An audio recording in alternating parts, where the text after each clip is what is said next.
For me, the heart and soul of our time in Uganda was our encounter with Sam, Esther, and Jane. After spending 6 weeks in the hospital until they were nutritionally rehabilitated, Sam and Esther were returned to the hamlet where we found them. But their condition was still very fragile, and their special needs were too much for their grandmother. Due to flooding and other factors, Sam, Esther, Jane, and their grandmother moved into Mama Helen's, where they received supervised medical care, along with plenty of love and food. When I returned to the United States, I wrote a long letter about Sam and Esther and emailed it to all the San Damiano supporters. Within an hour of sending it, a man from Ohio called and said he would cover all of Sam and Esther's medical expenses for 1 year. Village to Village was then able to bring the kids to Kampala, where they stayed at a hospital for 2 months and received care for their polio. Jane stayed at Mama Helen's so she could attend school. Once released from the hospital, Sam and Esther returned to Mama Helen's, where they received ongoing physical therapy. A little more than 4 months after the end of our second trip to Uganda, I felt an irresistible pull to return, even though the thought of making 2 grueling trips to and from Uganda was so unattractive. Jeremy and I once again headed back to Africa so we could see and document the miracle of Sam and Esther. All right, we're back in Uganda after a 27-hour trip from Los Angeles. It's 8:30 at night. Matthias is driving us to the Jesuit community, and so we're all pretty excited. The only little problem is because of the political turmoil and chaos in Kenya, the gas supply has been interrupted. So gas is up about $8 a gallon and in very short supply. So we're just hoping we'll have enough gas to get to Soroti and back. Early the next morning, we headed for Soroti, where we would connect with Laurie and James. All right, it's Sunday morning, and we're on the road back to Sorere. And so we're real excited to see Sam and Esther in less than an hour, I would say. So, the adventure continues.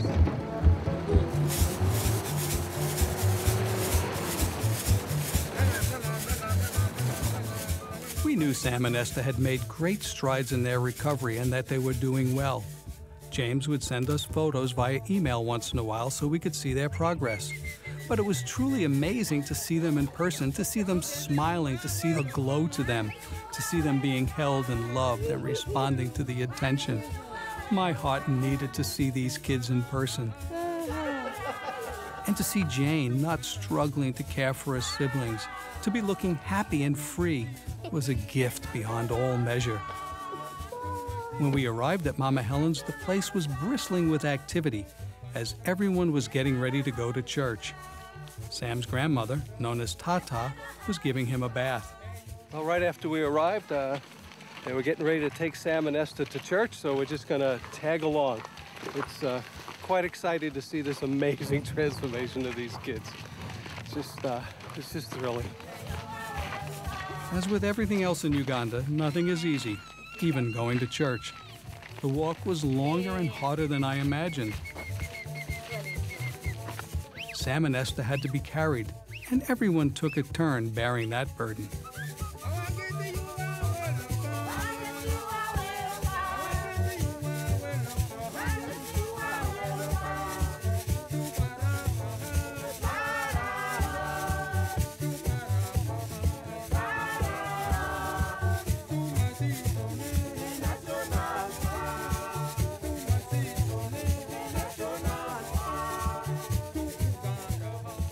All right, we're at the church. I don't know, I have a feeling it's about 2 miles under the scorching sun. It's really hot.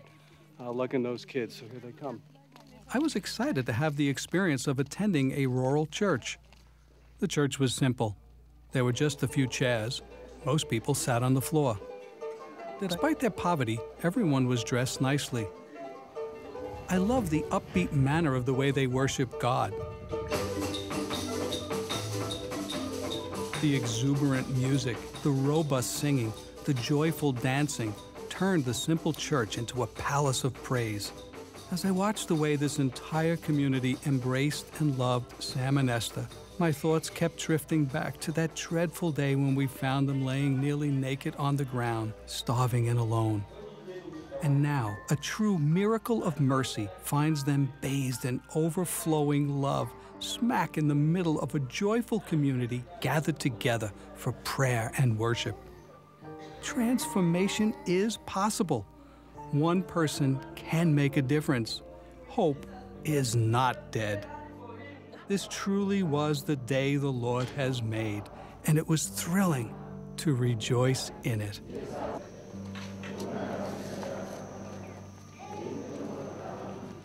Church is over, and it was really quite extraordinary to see these kids being in church, being part of the community.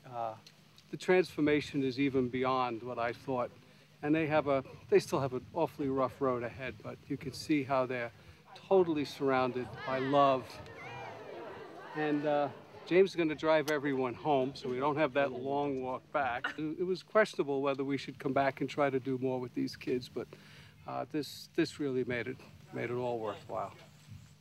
Another pleasant surprise and sign of hope was we were able to see the grand opening of the Children's Center on the land we visited on the last trip.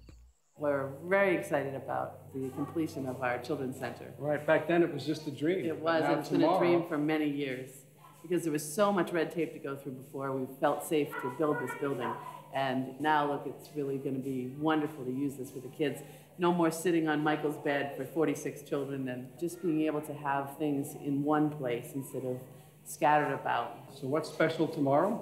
We're having a dedication of this center. And all the kids now are out cleaning the land? They're getting ready to share their center with the community, and they're really proud of it. It was a joyous celebration. Welcome, visitors.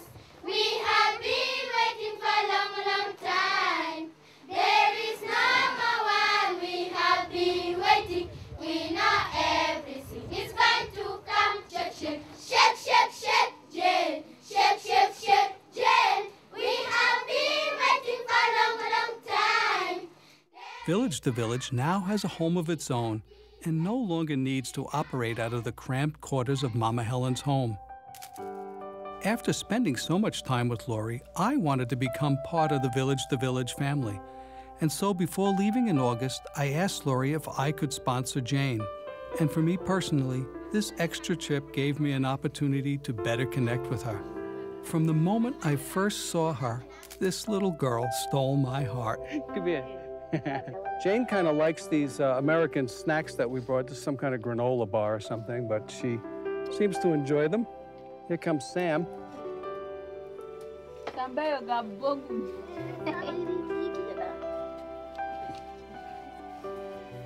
Jane still helps out here, but it's not her primary job.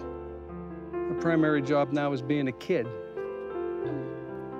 Being Jane's sponsor is really important to me.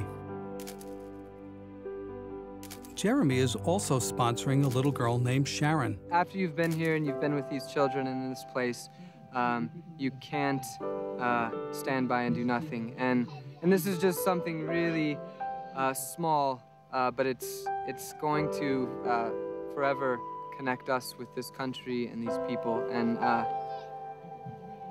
it's a beautiful, beautiful, beautiful thing. Speaking as a Village to Village sponsor, I urge you to do whatever you can to help Lori help the kids of Serere.